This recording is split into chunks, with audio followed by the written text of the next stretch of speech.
ಮಮತೆನೇ ತೇಲಿ ಬಂದು ಕೇಳುವಾಗ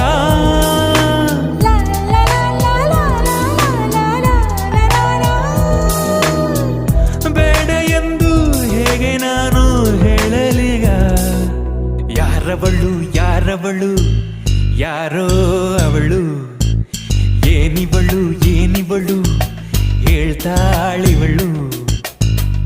ಸುಮ್ಮನಿದ್ದೆ ಇಲ್ಲಿ ತನಕ ಕಂಡ್ಬಿಟ್ಲು ಆತಂಕ